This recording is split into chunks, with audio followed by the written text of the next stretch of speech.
Құрметті көрермен, эфирде ауыл аймақтың тыныс тіршілігінен сыр шертетін Ауыл драйв бағдарламасы және тізгінде әдеттегідеймен қымбат Жарылқасын. Бұл жолғы ауылда сіздерге жасырып көрейін. Тез табасыз деген ойдамын. Ендеше Түркістан облысына танымал табиғаттың інжу маржаны.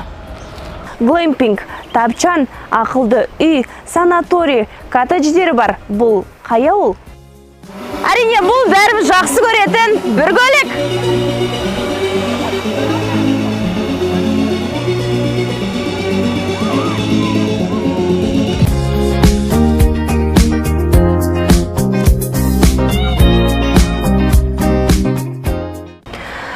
Жалпы бір көлікте 200-ге жуық демалыс аймағы бар. Оның 70% ескі үлгідегі коттедждер, ал қалғаны дәл осындай капсулда үйлер мен глэмпингтар. Бұл капсула аймаққа алғашқы алып келінген ақылды үйдің бірі.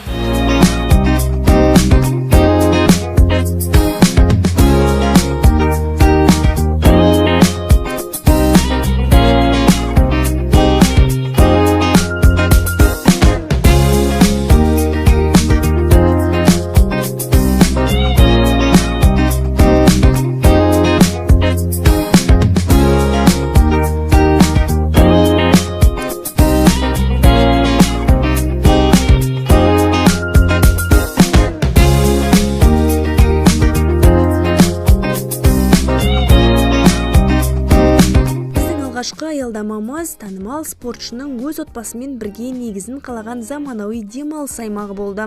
Бұл мекеннің өзге өңірлерден оқшау тұрған басты ерекшелігі мен артықшылығы мұнда отбасымен, бала-шағасымен келетін жандар үшін таңдау мүмкіндігінің өте көптігінде. Мұндағы қызмет көрсету деңгейі тек келушілердің жайлылығын ғана ойлап қоймайды, сонымен қатар жергілікті ауылдың 4-тен астам тұрғынын тұрақты жұмыспен қамтып, әлеуметтік жауапкершіліктің де озық үлгісін көрсетіп отыр. Демалыс орнының иесі алыс жақын шет елдердің ең үздік туристік тәжірибелерін, көрген білгенін өз еліміздің игілігіне жаратып, Қазақстан топырағында заманауи үлгіде жүзеге асырып үлгерген. Келушілердің талғамы мен сұранысына сай, бұл жерде қазіргі таңда тіпті қыс мезгілінде де демалушылардың қатары қалыңдаған. Өйткені мұндағы соңғы технологиямен жабдықталған ақылды үйлерде адам баласының демалуына қажетті жағдайдың бәрі жасалған.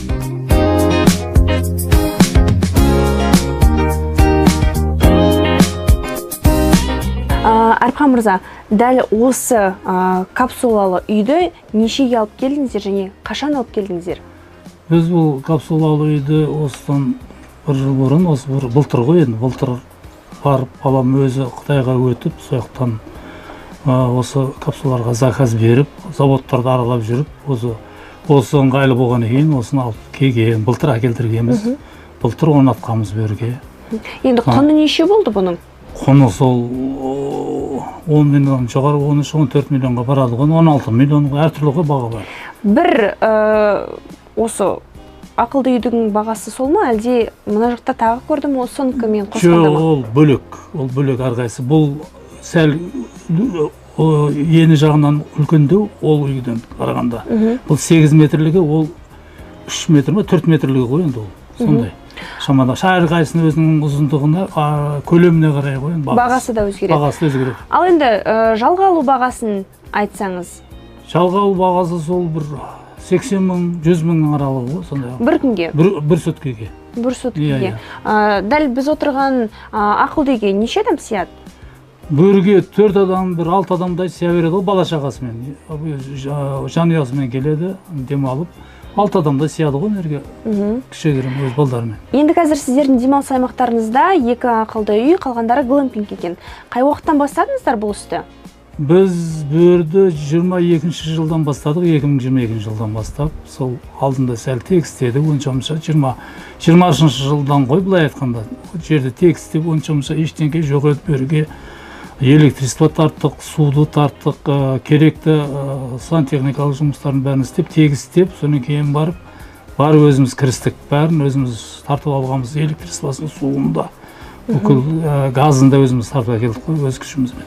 Әріпхан мырза, енді сұранысқа көшсек, жаз айларында сұраныс көбірек болатыны бәрімізге мәлім. Ал қыста ше, мынау ақылды үйге қыста да келетін адамдар бар шығар? Қыста да бар, енді келеді, шүкір, қыста да келіп жатқандар бар арасында. Сол жаңа жылға қарай, мейрамға қарай адамдар көп келеді, келетіні бар енді.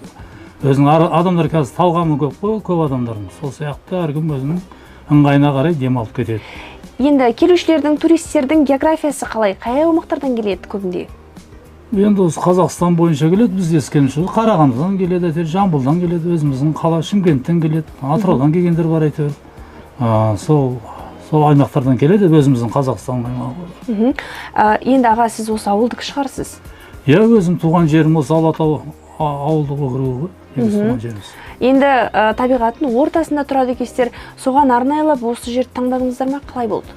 Енді бұл жерде енді өзіміздің немізге қарай таңдағанбыз, өзіміздің ауыл ел болғаннан кейін, осы жерде енді келешек туризмді дамытамыз дегеннен кейін елбасымыз.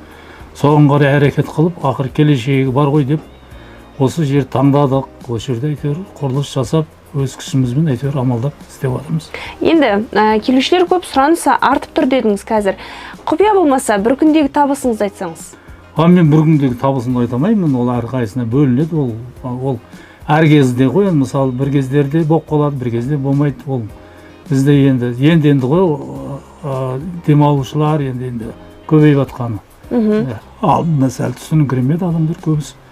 Енді әркім қаражатына қарай келеді ғой, шамасына қарай. Енді үлкен осында демалыс аймағын басқарып отырғаннан кейін жалғыз отбасыңыз жетпейді. Сол үшін сырттан адамдар алатын шығарсыз қызмет етуге? Иә, жәрдемші ретінде аламыз ғой, өзіміз бәрін. Бір 2-3 адам аламыз, күзетшіміз бар, кейін жаңағы мынау тазалығына қарайтын жаңағы неміз бар, қыздар бар әйтеуір. Кей кезде тамақ істететін поварды алдырамыз, аспазшыны жалдап. Бұлайша өзімізден аспазшы шығып жатқан жоқ әзірге. Енді келешек бәрі жүрген жағдайда аспазсыз да болып қалуы мүмкін. Енді аспазшы демекші, келушілер көбінде тамақтарын өздері алып келеді ме, әлде сіздерден тапсырыс беретіндер бар ма? Келушілер әзірге өздерімен алып келеді тамақты. Бізде әлі сол столовый асханамыз әлі не қылған жоқпыз. Енді әгерден бұдан бұлай көбірек жүріп демалушылар көбейсе, ол келешек ойда бар, ол аспазшы күнделікті істейтін аспазшыны жалдауға. Бұлайша қазір келген кезде тек сол кезде шақыртамыз аспазшы. Әріпхан мырза, енді маған айтып өтсеңіз, сізде 2 ақылды үй бар, қанша глэмпинг бар, неше отбасы сиятындай демалыс аймағы сізде? Бізде осы 2 капсула былтыр әкелінді, осы жаңағы не дейді, умный дом дейді ма, олай қазақша айтқанда ақылды үй. Енді жақында тағы да біреуін әкелдік, оны да сол Қытайдан істетіп әкелінді. Ол да басқа завод, енді бұл мынау басқа завод еді. Оны балам барып өзі әкеліндіріп, оны енді жақында осы 1-2 күн болды, орнаттық. Оны қазір көре жатарсыздар барысында. Ал глэмпингіміз сол 22-ші жылы орнатқанбыз ғой. Нешеу? Глэмпинг 5-еу ғой. 5 глэмпингіміз бар. Алғашқы жерде біз осы демалыс орнында біз орнатқан едік, біз алғаш рет. Біз бастаған едік орнатуда. Содан сол енді күнделікті демалатын адам жоқ, енді сол бұйыртқаны сол сенбі, жексенбі күндері адамдар болып тұрады арасында. Енді 10 жылдан кейін ауылды қалай елестетесіз? Енді Құдайға шүкір, қазір адамдар шет жаққа шығып, жан-жақты көріп, енді әр елді көріп аралағаннан кейін сояқтағы көрген нәрсесін осы жерге орнатқысы келеді. Мен балам шет жаққа шығады, енді өз спортивный жағдай болғаннан кейін спорттың арқасында шет ел көріп аралап жүргеннен кейін соның көрген нәрсесін осы жерге әкеліп жатыр. Осыны орнатты. Әйтпесем коттеджді салайық деген ек, оған енді сол тауға ыңғайлы ғой, енді сәл деп осыған көшті баламыз. Сол глэмпингті бастайық деп соны орнатқан.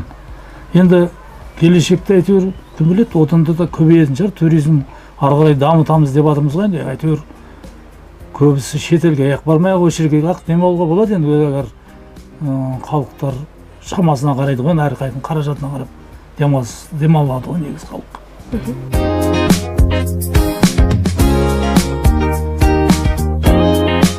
Жарты гектарға жуық кең байтақ аумақты алып жатқан бұл жерге бірнеше фуд-туристік капсулалар мен жайлы глэмпинг үйшіктерін үйлесімді сыйғыза білген ізденімпаз кәсіпкер мұнымен ғана шектелмеген. Ол тіпті демалушылардың бос уақытын қызықты өткізу үшін арнайы балық аулайтын жасанды тоғанға дейін салып, кешеннің ажарын кіргізе түскен. Оған қоса дәл қазіргі уақытта Қазақстанда бұрын соңды болмаған архитектуралық шешім 2 қабатты ақылды үйдің құрылысын жүргізіп жатыр.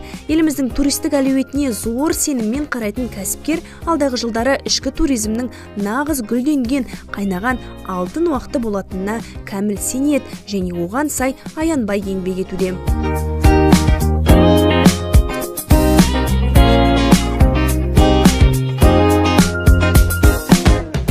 Бір көлік шатқалын Қазақстанның түкпір-түкпірінен іздеп келіп арнайы таңдайтын жиһан кездердің қатары өте көп. Десе де демалушылардың ең үлкен ағыны көршілес жатқан Шымкенттен келеді. Өйткені қар баласы көп үлкен қаладан небәрі 50 шақырым жерде орналасқан бұл мекен адам жанын емдейтін, тұмса табиғатпен тікелей үндесетін таптырмас жұмақ мекен. Біз осы жерге ат басын бұрған демалушылардың өзінен неліктен дәл осы аймақты таңдағандарында сұрап көрдік. Олар еш ойланбастан бұл жердің таулары мен мөлдір бұлақтарын, таза шипалы ауасы мен жанға жайлы тыныштығын айтып ағынан жарылды. Бір жағы Шымкент қаласында тұрамыз. Бір көліктің табиғаты әдемі, таулы, таза ауа. Бірінші бір көлік, Қасқасу и Түлкібас съезімен түседі. Сол үш жерлер. Ал қалғандары тек развлекательный центр болып көрінеді маған. Қайсысы арзан? Мен бағасын салыстырып көрмедім. Салыстырмадыңыз, тек демалыс. Демалыс, иә. Енді бір көлік жанға жайлы болып тұр ғой. Иә, дәл қазір жақсы. Ауа райы да тамаша, таза ауа. Демалыс, таза ауа бірінші түседі. Жағажай, орман, тау. Демалыс орнын енді табамыз. Әрдайым табатынбыз, негіз қазір іздестіру үстіндеміз. Білмеймін, әрдайым осы жерге келіп үйреніп қалған болғандықтан осы жерге келеміз әрдайым. Қаладан қайта ұшудан демалуға сияқты келеміз ғой. Көбіміз сол қол тиген кезде, жұмыстан босаған сәттерде келеміз ғой. Таудың аясында, етегінде тауға қарап демаласың ғой, демалып, шаршағың барлығы шығады. Одан артық не керек? Таудың етегінде жақсы көңіл күй, музыка қосылып тұр, қызмет жасап жүрген адамдар бар. Жақсы демалысқа ыңғайлы жер ғой. Грубо айтқанда 50 000 теңге қатты бір ақша болмайды, бірақ мына жаққа келсең 50 000 теңгемен былай да былай демалып кетесің ғой. Себебі бұл жерде таза ауа, жайлы орта және комфортный бізде тамақтар өзімізден шығады да, и ыңғайлы. Қалтая көтереді. Өте тиімді бағалары. Мен жылына неше рет болғанда менің ауылым осы бір көлік жақта да. Мен аптасына 2 рет келем бір көлікке. Себебі бұл жерде таза ауа, табиғат таза, адамдар да жайлы. Қаладағыдай шум жоқ. Бұл жерде былай қарасаңыз үйлер жоқ. Демалыс орталықтарының жанында үйлер жоқ. А егер демалыс орталықтарының үйлерінде болса, ол жерде уже уақыт беріледі. Осындай уақытта музыка өшіп қосылуға, шулауға уақыт беріледі. Әр адамда коттедж жоқ қой. Бізде просто коттедждерден бөлек болады да. Бассейндерден бөлек тұрады үйлер. Например, қазір бір көлікте сайда болып тұрса бассейн, бізде уже алыста болады үйлер. Бір көліктің адамдары неге жұмыс жасайды? Потому что олардың үйлеріне жақын, әрі қолайлы да оларға.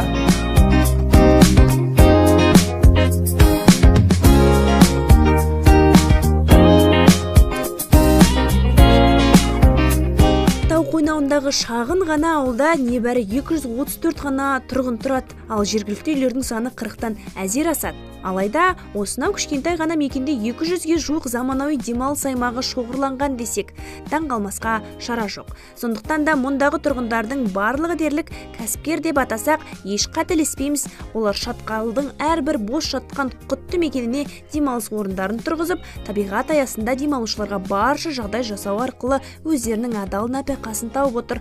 Ауылдың басты ерекшелігі мұнда қысы-жазы саяхатшылар ізі үзілмейді. Демалушылардың у-шуы мен қыз-қыз қайнаған тіршілігіне ауыл халқының еті әбден үйренген. Олар ешқашан шуға ашуланбайды. Керісінше бұл қарбаластың астарында ауыл экономикасы мен берекесі жатқанын жақсы түсінеді. Жергілікті тұрғындар бұл дыбыстарға құлақтары сонда үйренгенін, тіпті айнала тыныш болып қалса, өздерін жайсыз сезініп, бір нәрсе жетіспейтіндей болатынын күлімсіреп жеткізді.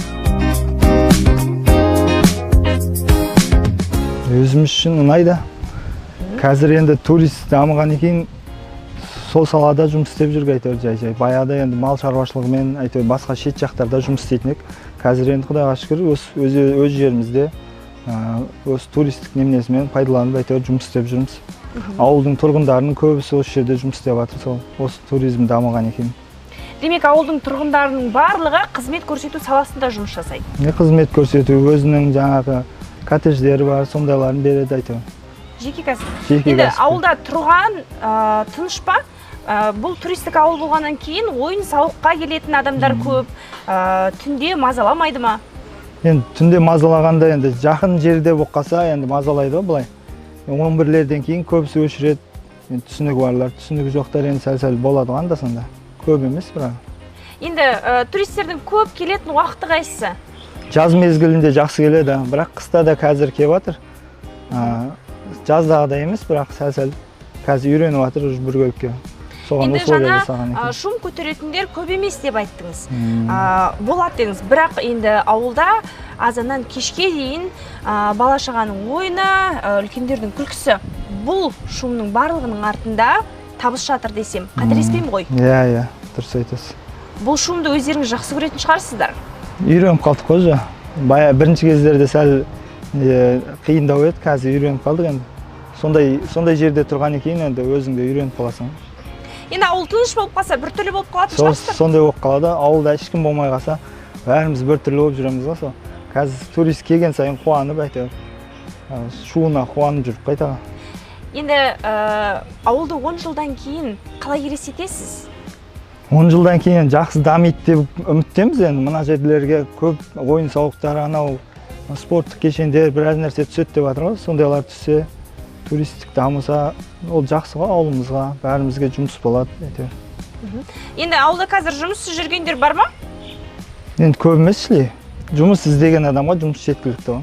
Сырттан келіп те жұмыс істейтіндер бар шығар? Сырттан келетіндер көп, өте көп. Бірінші кездерде әр жақта жұмыс істедік қой, өзіміздің мамандық бойынша Қызылордада мұнай саласында жұмыс істегем.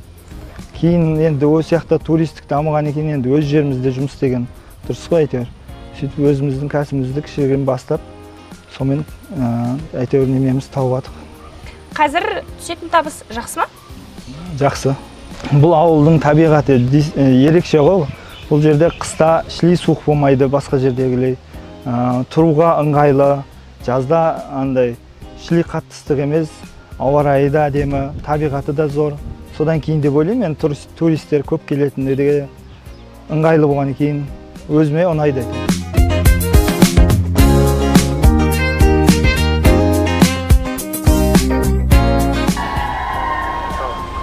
Жалға берілетін үйлермен ғана емес, ауыл өзінің бүкіл Қазақстанға танымал шипажайымен де танымал. Ендеше біз Біркөлік шипажайындамыз. Жұмысымен бірге танысайық.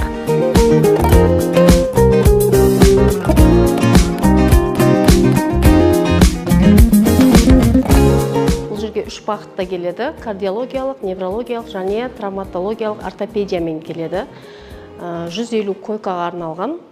Бұл жерде 14 күнге келеді. Портал бойынша поликлиникадан салынады. Сонымен бізге 14 күнге емдік сауықтыруға келеді. Оңалту сауықтыру кешеніне келеді. Бұл жерге келгенде жаңа 3 бағытта келеді ғой. Бізде әртүрлі бағытта өзімізде специалисттер бар, врачтар. Сол келген диагноз бойынша әр врачқа кіргіземіз. Выпискасына қарап, алдындағы алған емдеріне қарап, алдында алған жаңа операцияларына қарап, ем тағайындайды дәрігерлер. Сол ем тағайындау бойынша біз әр бағытта емге жібереміз. Мысалға, мына кардиология бөліміне келген кардиологиялық пациенттер өзінің тредмил тест деген аппараты бар, және велоэргометрия аппараттарымен жүректің ырғағын, жүректің несін, жаңағы қызметін, жұмысын анықтайды тест бойынша. Травматологиялық бағытта келген пациенттерге астымызда не жерде артромод, левитас деген аппараттарымыз бар. Механотерапия және кинезотерапия бөлімдермен жұмыс жасаймыз. Және неврологический, после инсульт алған кісілер келеді.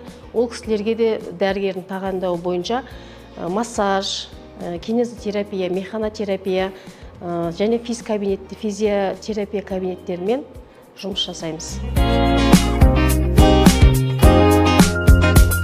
Қазақстанның әр түкпірінен дертке шипа, денге қуат іздеген емделушілер ағылатын бұл қасиетті мекеннің медицина қызметкерлері ауруына ем іздеп келген әрбір жанмен ерекше жылылықпен туғанындай араласатын айтады. Олардың пайымдауынша шипажай есігін ашқан жандардың көбі бірнеше кезекті дәрі-дәрмектен бұрын жылы сөзге, мейірімділік пен шынайы қамқорлыққа мұқтаж болып келеді. Дәл осы жоғарғы деңгейдегі сервисі мен медициналық базасының арқасында бұл мекеме Қазақстан бойынша ең үздік санаториялар рейтингінде тұр. Жыл басынан бері мұнда 1227 адам келіп, өз денсаулығын түзеп, толыққанды ем алып шыққан. Білікті де тәжірибелі мамандар жиналған бұл қасиетті орынға бір келген адам кем дегенде 6 рет қайта айналып соғады екен. Сырқатынан толық айығып кетпесе де өздерін қайта қоғам қатарына қосып, өмірге деген құштарлығын оятқан ақ халатты абзал жандарға емделушілер өздерінің шексіз алғыстарын жаудыратын көрінеді. Байқап отырсаңыздар, бізде медицинада қазір аурулардың бәрі жасарып жатыр. Сондықтан бізде мына инсульт алған науқастар өте көп, травма алған науқастар өте көп. Және байқасаңыздар, бізде қазір инфаркт миокардыда өте қатты жасарып кеткен. Келген науқасты біз 100% жаңағы жағдайын түзелмесек те, бірақ 50%, 80%-ға шейін қоғамға қайтаруға тырысамыз. Сондықтан бүйірде мына ЛФК жаңағы мамандарының механотерапия деген жаңағы біз өзіміздің нелеріміз бар, бағдарламамыз соған дегеннің өте ол ұзақ жұмыс, майда жұмыс, но бірақ біз әйтеуір қоғамға адамды қайтаруға тырысамыз. Және де бұяққа келген кезде адам шектеліп қалмайды. Ол өз сияқты адамды көріп, оларда стимул пайда болады. Мен осы жаңағы біз көрсетеміз, мына кісінің келгеніне пәленше жыл болды. Бұл жүре алмайтын, бұл жаңағы қолымен қасық ұстай алмайтын. Міне қазір өзі қасық ұстайды деп біз қызықтырушылық шақырамыз. Сондықтан көрген науқас өзіне жаңағы мақсат қояды. Мен осыдан қалмайын деп. Және біздің балдар жаңағы мамандар соларға бағыт береді. Солардың қастарында боларды. Олар бізге жаңағы жылына 1-2 рет келеді. Біздің отбасымыз сияқты болып қалады.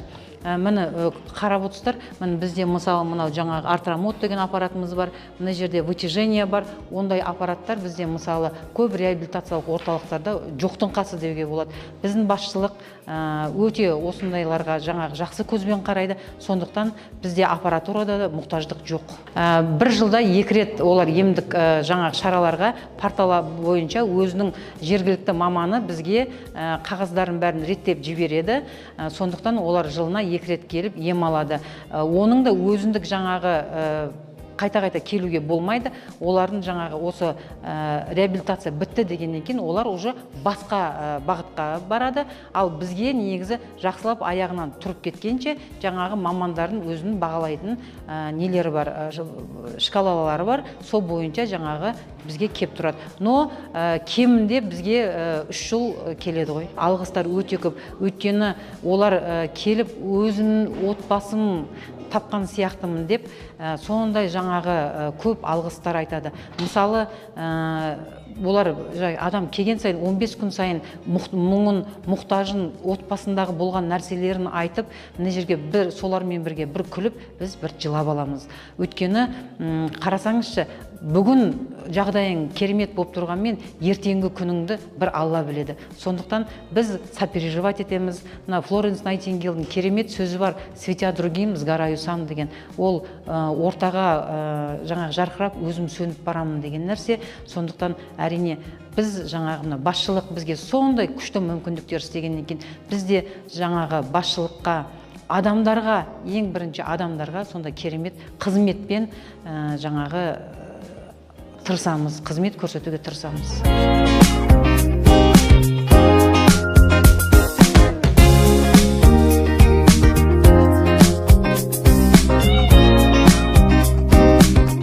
Мырзахмет мырза, дәл осы шипажайға Қазақстанның қанша өңірінен келеді? Біздің шипажайға жалпы Қазақстан бойынша келеді. Тек Түркістан облысы емес, Ақтау, Атырау, Маңғыстау, шетелден де келіп жатады. Демек, сұраныс өте жоғары ғой? Сұраныс өте жоғары. Бізге жаздық мезгілінде, мысалы броньдаудың өзі 1 ай, 1,5 ай бұрын броньдалады. номерлерге. Енді жаңа айтып өтіп жатыр, бұл жақта шипажайға болғандықтан ауырған адамдарға тегін көмек көрсетіледі, өздері порталмен жіберсе. Порталсыз өздері келіп демаламыз деген адамдар ең азы неше күн жату керек бұнда, неше күн демалу керек, және оларға жағдай қалай жасалады? Бізде ақылы демалушылар ақылы келетін болса, кемі 5 күннен жоғары болу керек. Кемі 5 күннен жоғары болу керек. Ол демалушының өзінің қалауына байланысты 10 күн, 15 күн, 1 айға дейін жата береді. Демалып. Енді біз келе жатқан қазір мынау үйшіктерде дәл осы ақылы бөлімде жататындарға арналған ғой. Иә, біздің үйшіктер 4 бөлмелі бар, 2 бөлмелі бар. 4 бөлмелі бізде 10 коттедж бар, 2 бөлмеліден 20 коттедж бар. Демек, отбасымен келіп демалады ғой? Отбасымен келіп демалуға да болады. Енді ең аз құнынан бастасақ, бір адамға нешеден кетеді, ең аздан санасақ?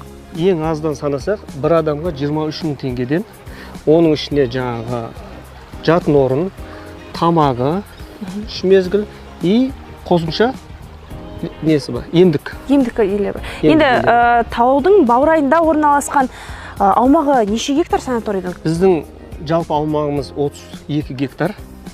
Қай уақыттан бері жұмыс жасайсыздар? Біз бұл санатория 76 жылы құрылысы басталған, 80 жылы іске қосылған, 80 жылы. Енді Мырзахмет мырза, өзіңіз осы жақта неше жыл жұмыс жасайсыз? Мен осы жерде қызмет атқарып жатқаныма 24 жыл болды. Керемет. Қазір қызметіңіз? Қазір қызметім меңгеруші. Меңгеруші. Барлығын өзіңіз басқарып отырасыз ғой демек? Иә, жалпы бәрін өзім басқарып отырмын. Осы төңіректе неше адам қызмет көрсетеді келушілерге? Біздің жалпы қызметкерлеріміз 200 шамасы. Жалпы орын 350 адамға арналған. Сіз ауылдікісіз бе? Осы ауылдікі шығарсыз? Мен осы ауылдың тумасымын. Осы жерде туылдық, осы жерде таудың баурайында өстік. Енді ата-бабамызға рахмет, осындай жер таңдап кезінде санатория салайық деп салып. Енді бұл жерде 24 жыл жұмыс жасайсыз, демек осы төңіректе тұрасыз ғой? Осы келесі ауылда тұрам, Алатау деген ауылда тұрам. Қалай, табиғат ұнайды ма өзіңізге, және 10 жылдан кейін дәл осы аумақты қалайынан елестетесіз өзіңіз? Мен 10 жылдан кейін осы аумақты Турция болып кетеді деп ойлаймын. Неге олай ойладыңыз? Неге десеңіз, уже былай қарасаңыз құрылыс тауға қарай шығып баратыр. Келешегі уже тауға қарай не жүргізіп, жаңағыдай жол жүргізетін шығар. Жол жүргізеді, одан кейін андай Таусамалға барғанбыздар? Иә, барғанбыз. Таусамал сияқты канатный дорога жүргізеді, сондай туристический пландар бар бұл жақта. Ал бұрынғыны еске алайықшы, енді осы жақтың тумасы бала кезден тауға барып өскенсіз. Бұрындары осындай көп демалушы келетін бе еді сіздің жас кезіңізде? Бұрындары бірінші ең жұмыс бастап жүрген кезде бұл жерде демалушылардың саны 200-ге дейін тұғын. 200-ге дейін? 200-ге дейін. Ал бүкіл ауылда ше, бүкіл ауылда көп тани беретін беді ауылда. Қазір мысалға оңтүстікте демалыс орны керек десе, бірден бір көлікпен Машат есімізге түседі. Енді бір көлік аты танымалдардың бірі, адам көп келеді. Күніге мынау бір көлікке келетін жолдың барлығы кептеліс деп айтсақ болады. Әсіресе жұма, сенбі күндері мүлде кептеліс. Жету өте қиын. Сіздердің кездеріңізде дәл сондай болды ма? Біздің кезімізде ондай болған жоқ. Біздің кезімізде жалпы қарапайым халық тұратын тұғын. Мұндай коттедж дегендер болмаған. Где-то үйдің саны мен сізге айтайын, бір 50 шақты үй болатын тұғын.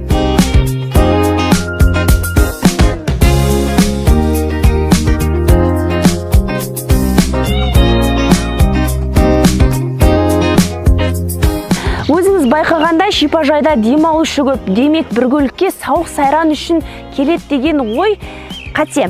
Бұнда тән мен жанның саулығы үшін келетіндердің де қарасы көп.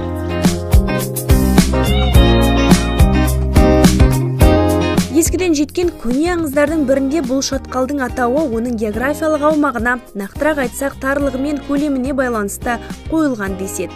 Ертеректе бұл тар қыспақтан бір уақытта тек бір ғана көлік арба сыйып өте алатын болған, сондықтан ғана бір көлік деп атап кеткен екен. Алайда бір көлік тек өзінің сиқырлы табиғатымен ғана емес, сонымен бірге терең тарихи мәдени ерекшелігімен де ғылыми орта мен көпшілікке жақсы таныс. Мәселен, Оңтүстік Қазақстан мемлекеттік университетінің арнайы археологиялық экспедициясы 1970 жылдары осы ауыл аймақтарды кешенді зерттеу кезінде Біркөлік шатқалының қойнауынан аса құнды екі үлкен қорым тапқан. Бұл қорымдар классикалық архитектуралық сұлба бойынша, яғни шығыстан батысқа қарай тізбектеле орналасқан. 30-дан астам көне обырлардан тұрады. Ғалымдар мен тарихшылардың ұзақ жылғы зерттеулерінің нәтижесінде бұл жәдігерлер ежелгі қаңлы қағанатының дәуіріне тиесілі екені дәлелденген. Демек, Біркөлік тек жай ғана демалыс орны деп емес, бабалардың тарихы мен көне мәдениетіміздің алтын жәдігерін қойнауына сақтаған қасиетті мекен.